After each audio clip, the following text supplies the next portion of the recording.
नमस्कार, बहुत स्वागत है आप सभी का। मैं हूं आपके साथ कमरुद्दीन खान। बात करेंगे कोरोना की। छत्तीसगढ़ में कोरोना का कहर लगातार जारी है। कल भी यहां पर 2942 नए मरीज मिले थे। 1 लाख के पास कोरोना संक्रमितों का आंकड़ा पहुंच चुका है। कोरोना से अब तक 777 मौत हो चुकी है। 30,000 से ज्यादा एक्टिव केस हैं। राजधानी रायपुर समेत कई जिलों में लॉकडाउन है। तो कुल मिलाकर कोरोना के जो आंकड़े हैं वो लगातार छत्तीसगढ़ में बढ़ रहे हैं। छत्तीसगढ़ में कोरोना का कहर थमने का नाम नहीं ले रहा है और आंकड़े जो कल मिले थे वो करीब 3,000 के करीब थे और 1 लाख के पास कोरोना संक्रमितों का आंकड़ा सिर्फ छत्तीसगढ़ में पहुंच चुका है और कोरोना से अब तक 777 मौत हो चुकी है। 30,000 से ज्यादा एक्टिव केस हैं। राजधानी रायपुर समेत कई जिले में लॉकडाउन चल रहा है और प्रशासन ने खुद ब खुद ये फैसला लिया है।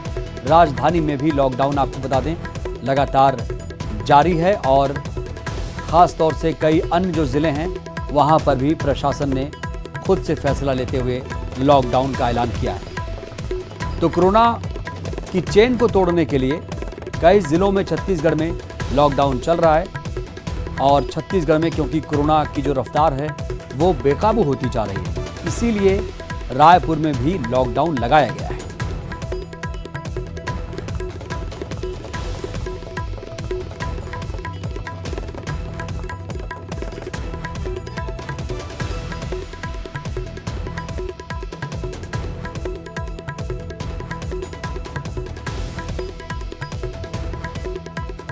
तो छत्तीसगढ़ में कोरोना रिकवरी का नया रिकॉर्ड भी बना है। शुक्रवार को 6,545 मरीज रिकवर हुए। अस्पतालों से 710 डिस्चार्ज हुए। होम आइसोलेशन के 5,835 रिकवर हुए हैं। अब तक कुल 66,860 मरीजों ने कोरोना को मात दी है। तो कुल मिलाकर जो इम्यूनिटी स्ट्रॉन्ग की बात हो रही है वो यहाँ पर देखी जा रही है क्योंकि रिकवरी का नया रिकॉर्ड छत्तीसगढ़ में बनता दिख रहा है। शुक्रवार को यहाँ पर 6,545 मरीज रिकवर हुए थे। अस्पतालों से 710 मरीज डिस्चार्ज हुए थे। होम आइसोलेशन के 5,835 रिकवर हो चुके हैं। तो कुल मिलाकर अब तक 66,860 मरीजों ने छत्तीसगढ़ में कोरोना को मात दी है, जो अपने आप में एक नया रिकॉर्ड है।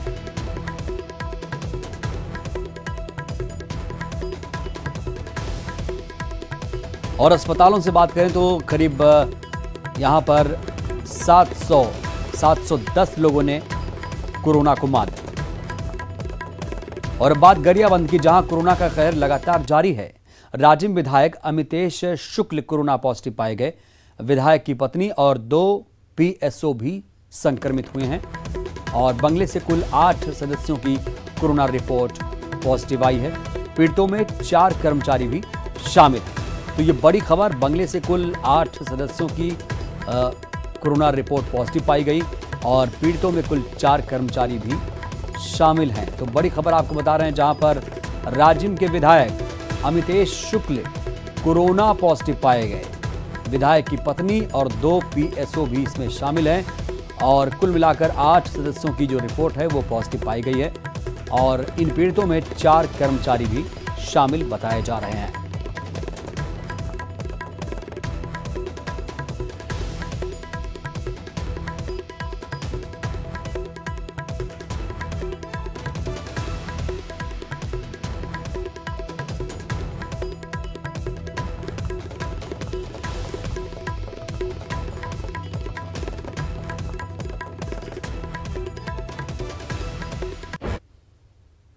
खबर जांजगीर चांपा से, जहां पर सभी 15 नगरीय निकाय कंटेनमेंट जोन घोषित कर दिए गए। 25 सितंबर से 1 अक्टूबर तक के लिए कंटेनमेंट जोन घोषित किया गया। सुबह 6 से 8 बजे तक ही दूध की दुकानें खुलेंगी। शाम 5 से 6:30 बजे तक दूध की दुकानें खुलेंगी। दूध की दुकानों पर हालांकि लोगों की भीड़ भी उमड़ी। दुकानदार और लोगों ने प्रशासन से दुकानों के खुलने के समय को बढ़ाने की मांग की है। तो सुबह 6 से 8 बजे तक दूध की दुकान खुलेंगे। शाम 5 से 6:30 बजे तक दूध की दुकानें खुलेंगी। तो 1.5 घंटे का वक्त दिया गया था दूध की दुकानों पर। हालांकि इस दौरान काफ़ी भीड़ देखी गई और ऐसे में दुकानदारों ने और लोगों ने प्रशासन से जो इसकी समय सीमा है, ख़ास तौर से 1.5 घंटे की जो सीमा है उसको और ज़्यादा एक्सटेंड करने की मांग की गई है। तो दूध की दुकानें आपको बता दें सुबह 2 घंटे और शाम को 1.5 घंटे के लिए खुलती हैं, जिसको बढ़ाने की लगातार मांग हो रही है। बात करेंगे कोंडा गांव की, जहां पर फरस गांव में कोरोना का कहर लगातार जारी है। पोस्ट ऑफिस के कर्मचारी कोरोना पॉजिटिव पाए गए, बिजली ऑफिस के कर्मचारी भी कोरोना संक्रमित पाए गए। तो एक एक करके जो कर्मचारी हैं, चाहे अधिकारी, विधायक हो, मंत्री हो, वो इसकी जद में आ रहे हैं, जो कहीं ना कहीं चिंता का विषय भी बना हुआ है। क्योंकि अगर ये कर्मचारी कोरोना संक्रमित हो जाते हैं तो जो व्यवस्थाएं हैं, चाहे पोस्ट ऑफिस की हो, बिजली विभाग की जो तमाम व्यवस्थाएं हैं, सुविधाएं हैं, वो लोगों तक कहीं ना कहीं देर से पहुंचेंगी और ऐसे में ये कहर लगातार यहां पर भी देखा जा रहा है।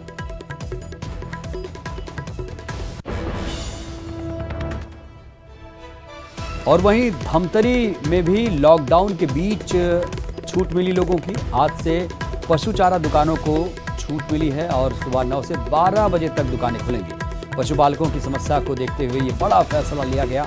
कलेक्टर ने पशुपालकों को छूट दी है और ये कहीं ना कहीं उन लोगों की जो मांग लगातार की जा रही थी छूट देने की, वो प्रशासन ने माना। पहले कलेक्टर ने पशुपालकों को छूट दी और लॉकडाउन के बीच ये इन्हें छूट दी गई है जो इनकी मांग लगातार हो रही थी। आज से पशु चारा दुकानों को एक बड़ी छूट दी गई है और 9 से 12 बजे तक यानी 3 घंटे तक दुकानें खुली रहेंगी। पशुपालकों की समस्या को देखते हुए ये बड़ा फैसला कलेक्टर ने लिया।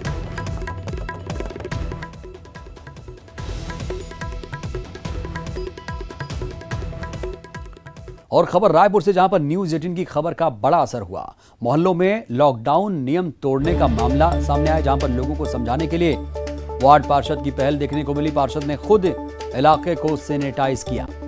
पार्षद दीपक जायसवाल ने अपील की, लोगों को घर पर रहने की अपील की, समझाइश दी। और अब न्यूज़ 18 की खबर का बड़ा असर यहां पर देखा जा रहा है, जहां पर इलाके को खुद ही पार्षद ने सैनिटाइज किया। लोगों से अपील की जा रही है कि घरों में ही रहें। आपको याद दिला दें, क्योंकि रायपुर में जो कोरोना के आंकड़े हैं वो लगातार बढ़ रहे हैं और यहाँ पर फिलहाल लॉकडाउन भी चल रहा है। लॉकडाउन नियम तोड़ने का ये पूरा मामला था और अब वार्ड पार्षद दीपक जायसवाल ने इस पर पहल की, खुद इलाके को सैनिटाइज किया और लोगों से भी ऐसी अपील की।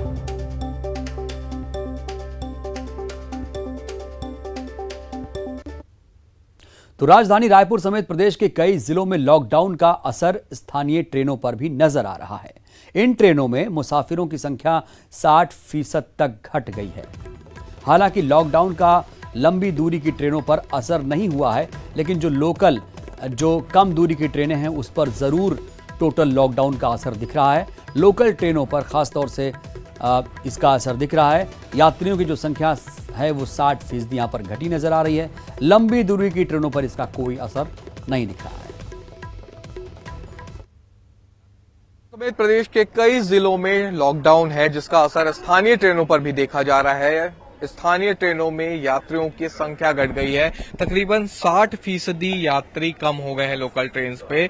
और आपको बता दें कि इस वक्त कई ट्रेनें चल रही हैं, जैसे रायपुर केवटी स्पेशल ट्रेन है, रायगढ़ से जाने वाली ट्रेन है, कोरबा हसदेव एक्सप्रेस ट्रेन है, इसके अलावा जनशताब्दी जो कि गोंदिया तक जाती है रायगढ़ से, पूरी दुर्ग एक्सप्रेस है, जिसमें से महज गिने चुने यात्री ही जो हैं वो बाहर निकल रहे हैं और यात्रियों की संख्या लगातार घटी है। लेकिन इसके अलावा जो बाकी ट्रेनें रायपुर से गुजरने वाली है, जो उस तरह से दरभंगा सिकंदराबाद है, मुंबई हावड़ा है, हावड़ा अहमदाबाद है, गांधीधाम है, खुर्दा रोड है और इसके अलावा दिल्ली की राजधानी एक्सप्रेस है। दूर वाली जो ट्रेनें हैं वहां पर यात्रियों की संख्या बढ़ी है, जबकि लोकल जो ट्रेनें हैं वहां पर यात्रियों की संख्या कम है और इसलिए स्टेशन भी आपको खाली खाली सा नजर आ रहा होगा। वहीं जो दूर वाले यात्री हैं, जिन्हें दूर की यात्रा करनी है, वो अभी भी यहाँ पर आपको दिखाई देंगे, क्योंकि सोशल डिस्टेंसिंग के साथ यात्रा करनी है। पहले स्टेशन पर स्क्रीनिंग होती है और स्क्रीनिंग के बाद ही यात्रा की जाती है। लिहाजा जो भी यात्री हैं वो स्क्रीनिंग के बाद ही स्टेशन पर प्रवेश करते हैं और इसलिए अभी फिलहाल देखा ये जा रहा है कि लोकल ट्रेनों पर लॉकडाउन का असर पड़ा है और यात्रियों की संख्या घटी है। वहीं दूर की जो ट्रेनें हैं वो अब भी लोगों से भरी हुई है। कैमरा पर्सन इमरान कुरैशी के साथ देवव्रत भगत, न्यूज 18 रायपुर। और इसी पर ज्यादा जानकारी के साथ हमारे दो सहयोगी जुड़ रहे हैं। रायपुर से देवव्रत भगत और धमतरी से हमारे संवाददाता अभिषेक पांडे जुड़ चुके हैं। सबसे पहले आपके पास आना चाहूंगा देवव्रत, क्योंकि रायपुर में भी लॉकडाउन चल रहा है। बताइए, लॉकडाउन का लोग किस तरीके से पालन कर रहे हैं और कितना असर है फिलहाल?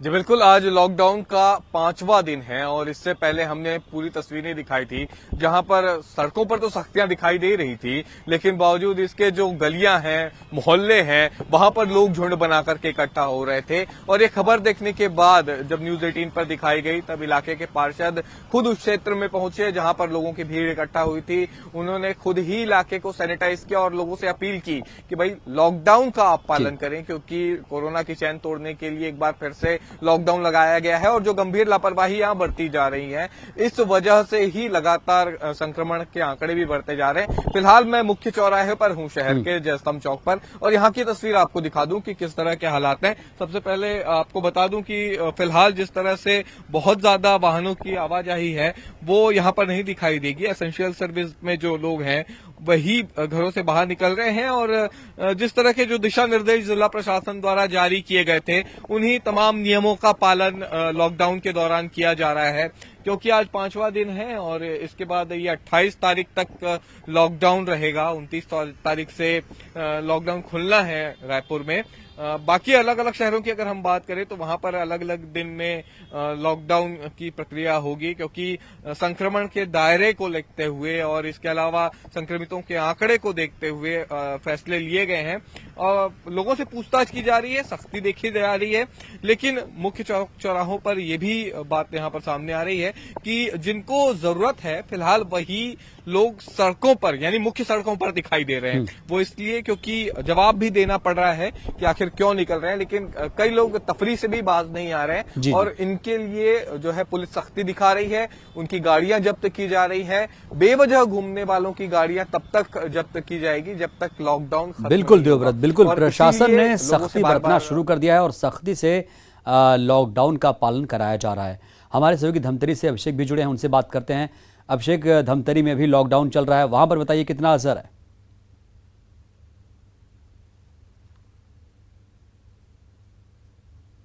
और लॉकडाउन का कोरोना के संक्रमण या इसका नुकसान पर कोई बड़ा असर होता नहीं दिख रहा है। कल ही धमतरी में 3 लोगों ने कोरोना के कारण दम तोड़ा है, 3 जानें गई हैं और अब तक पूरे जिले का जो शुरू से अभी तक का आंकड़ा है वो 2000 के पार चला गया है जहां तक संक्रमितों की बात है।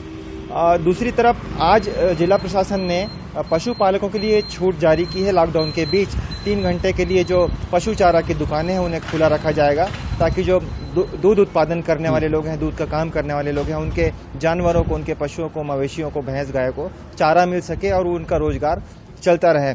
दूसरी तरफ रोजाना की कार्रवाई जारी है जिले में। सड़कों पर, चौराहों पर पुलिस तैनात है और आने जाने वालों की जांच कर रही है। बिना मास्क पाए जाने वालों पर भी कार्रवाई कर रही है, उन पर चालान काट रही है। जी कमरुद्दीन। बिल्कुल, बहुत बहुत शुक्रिया आपका अभिषेक, आपका भी, और देवव्रत जुड़े थे उनका भी बहुत बहुत शुक्रिया ताज़ा